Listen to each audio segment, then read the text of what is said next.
Welcome to Tommy Solo's Famous Friends. This is where I get to chat with people who I've connected with over the years in the world of arts and entertainment. And today, as part of our Rock and Roll Stories from the Bar series, I'm happy to have with us, from the band Lynx, Rob Swartz. Welcome to the show, Rob. Thanks, Tommy. Great to be here. Well, we're really happy to have you. So, Rob, I understand that you've spent a long time in the music business. But what happened? How did you get into music initially? Well, I guess my brother and I, Mike, when we were young kids, when the Beatles hit, we were just total fanatics of the Beatles. And basically, when we saw them on the Ed Sullivan Show, it was, yeah, that's what I want to do. So probably at 6 years old, we kind of always wanted to get into music and learn how to play guitar. And I guess by the time we were 12, 13, we got our first guitars, and we just learned on our own in the beginning and ended up at the National Conservatory for about 2 weeks until the guy scared the crap out of me, and I never wanted to play guitar again. Basically took it up again at 14, and then we started a little band. I had a band on my own, my brother had a band, and then we kind of merged together and formed this band, at the time, Black Wheat, which later became Lynx. And that's how we got into music. Well, you know, it's interesting, the Ed Sullivan Show and that Beatles appearance. I think, really, when I talk to other artists, and when you look at all the magazine interviews and so on, I think that was a hypno beam that was sent out to hypnotize all of us young boys into picking up guitars. Oh, I think, yeah, there was a slew of them, and that just opened the floodgates for everybody, didn't it? It sure did. So the band was initially called Black Wheat, and what happened to create Lynx out of that? Well, we had our drummer at the time, who was Rick Haberman. We used to rehearse at his house. So we were doing all these little gigs. We would do our junior high gig. We would do, various churches. Rick's was associated. His mother had a variety store at the time, and she sold records out of the back. And her distributor was a person named Steve Taylor, and the company was called Taylor Records. And she had just briefly mentioned to Steve that her son had a band, and come down and see if you're interested in looking at them. And he was interested actually in managing a rock band at the time, and that's how that happened. So Steve came down, saw us, thought he could do something with us, and decided to manage us. And we made a little tape in Mercey Brothers studio in Elmira with basically 3 songs, 2 being very mellow. One was a ballad, the other one was an MOR song, and the last one was a song called Lucifer, which was a rock song, a heavier type of tune. And he took that in his pocket and walked around to every record company he could find. And at the time, Quality Records was looking for an alternative band. They were looking for the Canadian Kiss, basically, because Kiss was huge back then. That was, I believe it was 1975. Kiss was at their peak. So they were looking for the Canadian Kiss. And when they heard that song, Lucifer, they thought, oh, maybe we can do something with these guys. And that's when we got that record contract with Quality. And Lynx was born. Cool. I wonder if possibly Nick Panasico had anything to do with that. Because I know he was a Quality Records promo guy at that time, and he was instrumental in bringing Kiss to Canada for their very first time. So was he involved in any way in getting you guys signed and promoting the band? He certainly was. I believe him and Joe Owens were the 2 guys who were responsible for that. Yes, absolutely. I remember Nick. Mm-hmm. Yeah, well, I'm pretty good friends with Nick as well, and I go see him every now and then. He's up in Ipperwash now, living in a cottage up there. Oh, yeah. Living the dream? Yeah, well, kind of, sort of, yeah. He's liking it there. And in fact, his son, Jay, is right now, I don't want to say on the road, but traveling with Brian Vollmer from Helix, and they're putting together a documentary of sorts. So it's a small world after all. It is. Absolutely. Yeah. From all that, the first album, Missing Lynx, comes out in 1976. And there were a few singles. I remember Dollars. You mentioned Lucifer. There was Best You Ever Had. Goodbye Education, Hello Rock and Roll. I like that one. Does that come from, like, did you guys quit school to play, or? Well, we did. I mean, I was at the time, I believe, just turning 18. So we had to make a decision there. There was, like I said, there was one other guy in the band who actually did leave because he wanted to continue his education. The rest of us were just so focused and determined to do this that, yes, I had to leave school, and I believe the other guys did also. So we did make that decision to hopefully turn this into a major career. And you got a hit song out of it, yeah. Well, we got a partial hit song. So we were played a lot on Q107 at the time. The album was gaining momentum. I heard we outsold Max Webster's first album at that time, but who's to say? Really? Yeah. Well, that's interesting. You know, it's funny because I actually met Kim Mitchell right around that time, and it was a random meeting in a guitar store in my hometown of North Bay, Ontario, which is also where I would have met you and the band Lynx when you guys were playing at the St. Regis Hotel. But Right. when I met Kim, he was guitar shopping with his first royalty check. Yeah. Yeah, his royalty check must have been a little bigger than mine then. Well, he was looking at a Fender Mustang, so I don't know. But man, that guy knows the electronics inside and out. He schooled me on those guitars that day. But anyway, well, it's interesting that you guys outsold Max Webster with their initial release. And yeah, and then you guys were on the road. Now, I know you toured the bars in Ontario because, like I say, I saw you guys and would have met you and probably jammed at the matinee with you guys at the St. Regis Hotel. Right. What was life like for you guys on the road? Well, it was quite an eye-opener, I guess, being like kids from the suburbs. Not a lot of experience in being that young to actually start traveling as a rock band on the road was, I guess, it was quite an eye-opener. So we grew up pretty fast, became independent pretty fast, and learned just how to behave and I guess be a little more street smart. Because they threw us into a situation where I think one of the first places we played was the Nob Hill Hotel. And I don't know if you remember the Nob Hill Hotel in 1976 or 1977. Wasn't the safest place to be at. The day I walked in there to play, there were chairs being thrown all over the place. There was a massive bar fight, blood all over the place. And that's how you learn to cope. One of our other places that we played at was in Penetang, where someone got knifed outside. And, it's an eye-opener for an 18-year-old kid. But, you manage. You manage and you learn. No kidding. They just throw you in the fire and stir the pot a little bit and hope that everything comes out all right. The guys in the suits are safely in their office in Toronto while you're playing the Nob Hill watching the chairs get thrown around. Yeah. I've had some similar experiences myself. I remember playing in a 7-piece show band out of Toronto, and we were booked into the Mississauga Bell. I think it was on the old North Center Service Road or whatever in Mississauga. And we had 3 girls in spandex and the 4 of us in our tuxedos and ruffled shirts with bow ties singing Cliff Richards and Blondie songs, and a crowd of bikers out there yelling, "Take it all off" at the girls. So, yeah. Oh, boy. Yeah.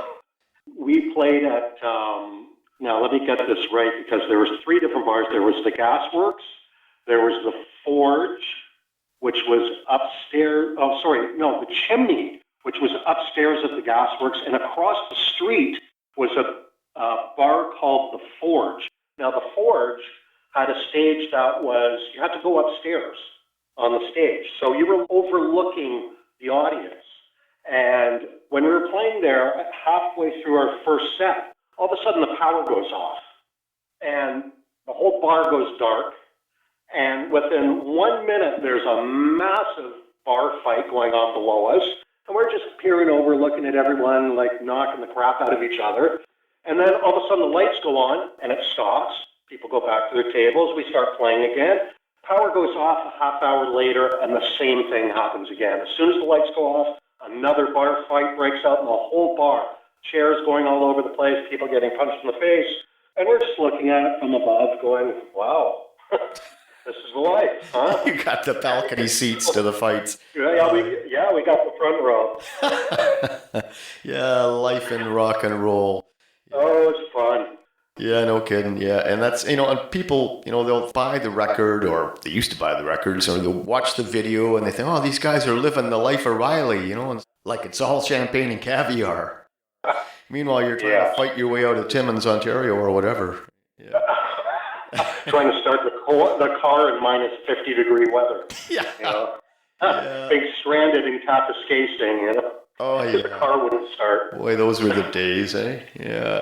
Oh, good God. And then you're on your way to Toronto to be on Global TV, and you're just barely making it out of La Sarre, Quebec, or whatever. So that's right. I'm interested. Now, you were on the first two Lynx albums, and after the second album, the band more or less broke up, but you and Tony Caputo were obligated to a third album. So what happened from there? Well, I left the band after the second album was recorded. Me and I believe Ian McCorkle, who was our drummer at the time, we both left basically at the same time.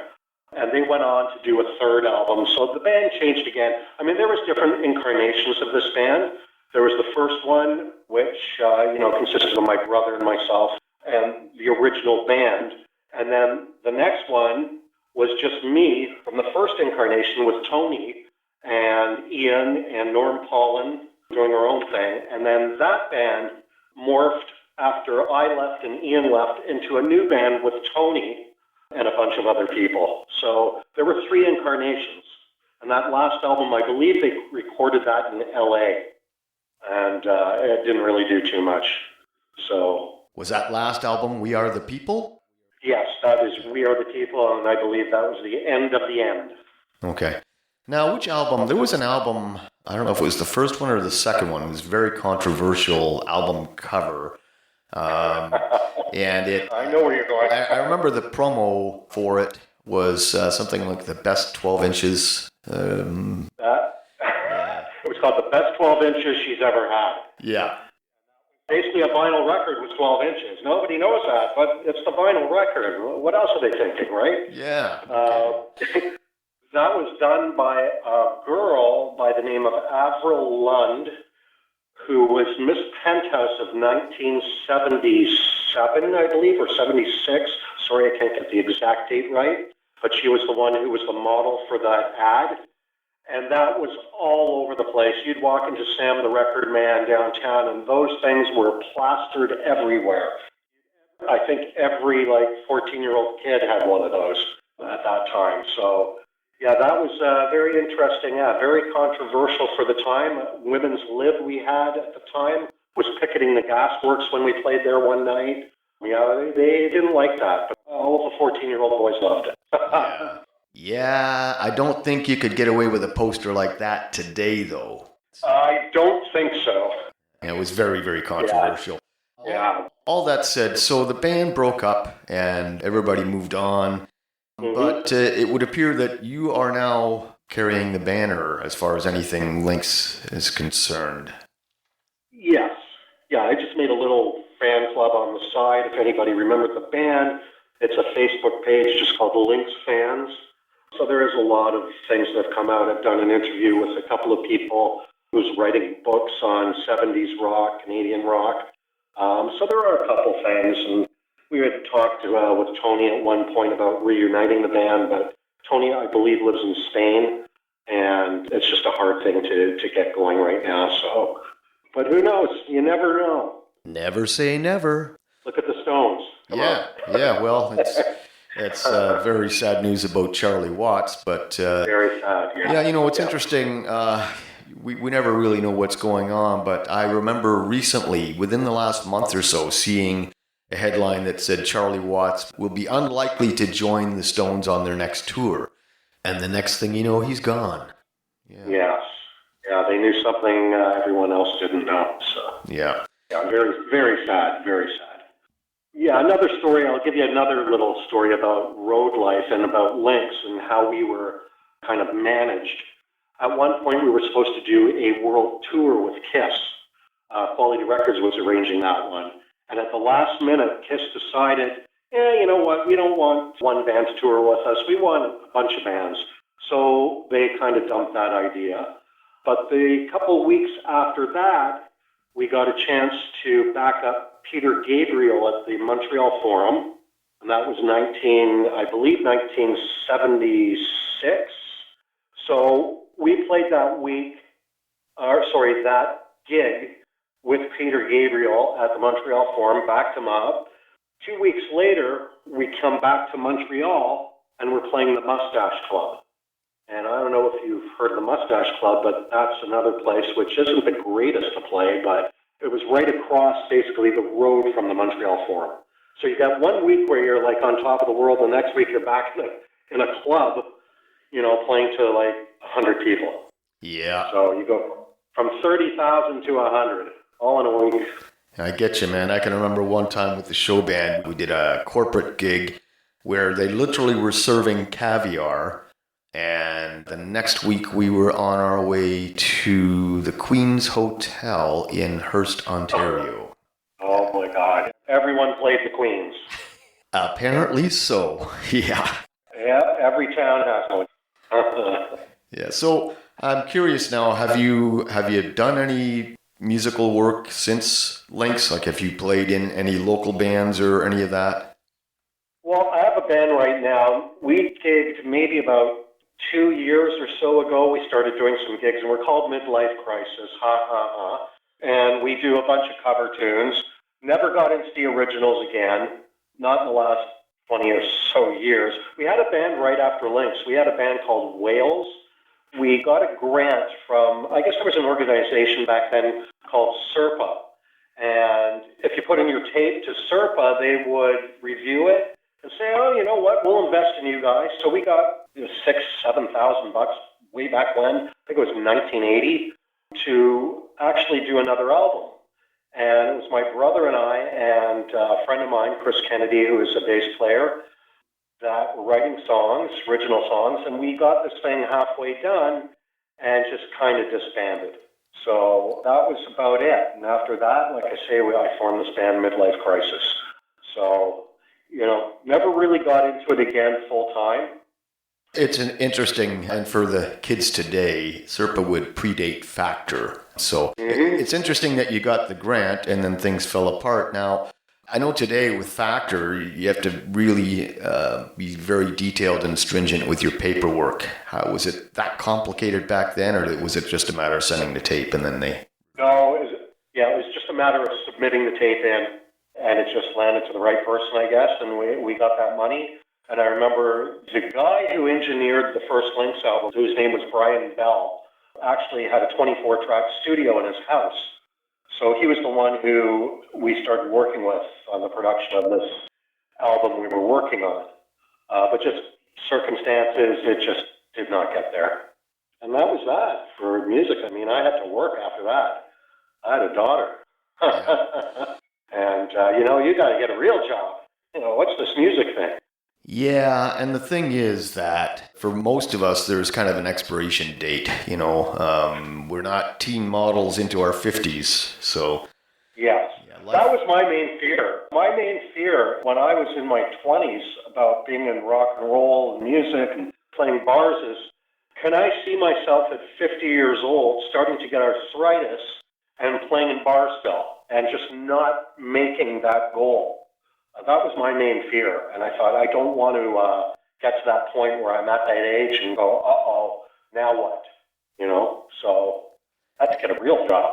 Yeah, well, it's kind of nice to have the freedom now that if you want to play in a band, you can play in a band or not, and it's not, your life isn't dependent on it. I quit playing the bars a few years ago myself, and for a lot of the above reasons to do with what happens in the bars, and it's just a real grind, especially when you get into your 50s and 60s, 10 to 2, and then it becomes 11 to 2, and who wants to drive all over Canada, to play in half-empty clubs and whatnot. So, I guess it comes to a point where we reach a stage and we're lucky enough to have had day jobs that kept our families fed, and we can just do what we want with the music. Oh, absolutely. Absolutely. And in the Lynx days, too, when that was going on, the record company provided us with roadies. We had a lighting guy, we had a sound guy, we had a bus that took us everywhere. So basically, we started at the top with Lynx and worked our way down, right? So the next band I was in, when I was playing a couple of gigs here and there, you're slugging equipment, you're carrying the drums with the drummer, you're like setting up the mics and the amps and going, whoa, wait a minute. This is hard. This isn't easy work. And then you got to tear it down at 2 o'clock in the morning after you've played like for 5 hours. So yeah, it's hard. Nothing comes easy playing rock and roll. No, not an easy life at all. Not at all. So I'm curious, Rob, is there anywhere that people can go to get Lynx music and or merch where you guys actually get paid? Well, Amazon.com, Amazon.ca, iTunes, it's all on there. Okay. You can buy the album still, you can buy the CDs, I guess a vinyl would be hard to find, but I know Amazon carries the CDs, and I know iTunes and Spotify carry the music still. So it's still out there. Well, that's cool. It is still out there, yeah, unbelievable. Well, listen, Rob, I want to thank you so much for taking the time out of your day to talk to me today, and look forward to seeing whatever happens with the midlife crisis down the road. And until next time, cheers. Great. Well, thanks, Tommy. It was a pleasure. Well, there you have it. Another episode of Rock and Roll Stories from the Bar, this time featuring Rob Swartz from the band Lynx. Well, what can you say? You get plucked right out of high school, signed to Quality Records as the Canadian version of Kiss, start at the top, work your way to the bottom. It is what it is, that's rock and roll.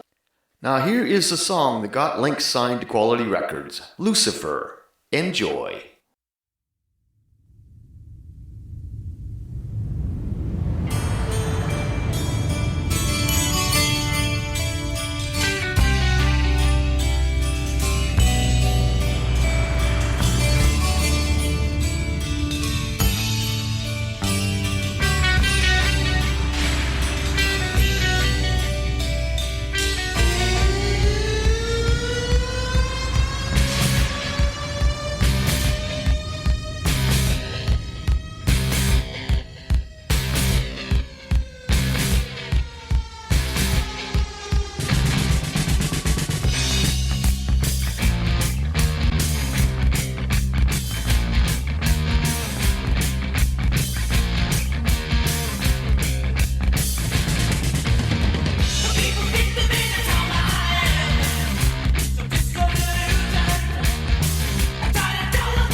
Tommy Solo's Famous Friends is a one-man production, meaning that I've done all the work, including producing, editing, guest acquisition, etc. All rights reserved. You can find me on Facebook, Twitter, and Instagram. The theme song for Tommy Solo's Famous Friends was written and recorded by Tommy Solo with a little help from my friends in the night crew. And hey, if you like the show, why not subscribe? Until next time, cheers.